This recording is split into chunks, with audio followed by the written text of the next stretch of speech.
আপনি যত বড় পাওয়ারফুল লোক হন, জনাব তারেক রহমান আপনাকে বলছি, হাসিনার থেকে পাওয়ারফুল আপনি কোনোদিন হইতে পারবেন না।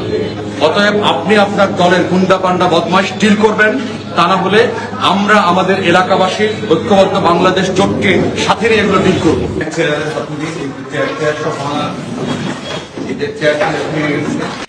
বিএনপি একটা মাতাল মাদকগ্রস্ত সংগঠনে পরিণত হয়েছে। তার সাথে কোনো ভালো মানুষ, ভদ্র মানুষ নাই এলাকায়। সব গুন্ডা পান্ডা বদমাইশ চাঁদাবাজ এবং মাদকাগ্রস্ত এই ক্রিমিনাল গ্যাং হচ্ছে বিএনপির বেজ এরিয়া হয়ে গেছে।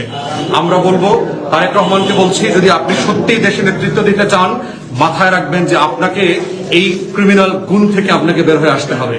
আপনি যদি 31 দফার বাংলাদেশ চান, আপনাকে বদলাইতে হবে। আপনি যদি মনে করে থাকেন আপনি ক্ষমতায় যাবেন, আপনার ক্ষমতাকে কিন্তু আমরা চ্যালেঞ্জ করবো, এটা মনে রাখেন।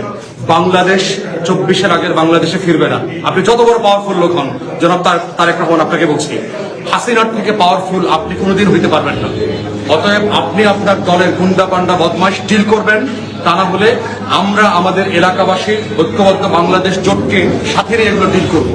এবং এর পুরো দায় হচ্ছে আপনার দলের এবং স্থানীয় প্রশাসন থেকে শুরু করে নির্বাচন কমিশনের প্রত্যেকটা পর্যায়ে তাদের ব্যর্থতা আমরা প্রত্যেক দিন দেখতে পাচ্ছি একটা ভালো নির্বাচন ওঠানোর জন্য।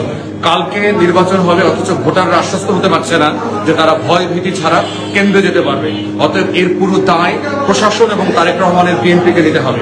আমরা আশা করব দ্রুততম সময়ে এই ক্রিমিনাল গুন্ডাদেরকে গ্রেফতার করে রিটার্নিং অফিসার প্রমাণ করবেন, ডিসিএস কে প্রমাণ করবেন যে তারা আসলে একটা ভালো নির্বাচন করবার জন্য প্রস্তুত।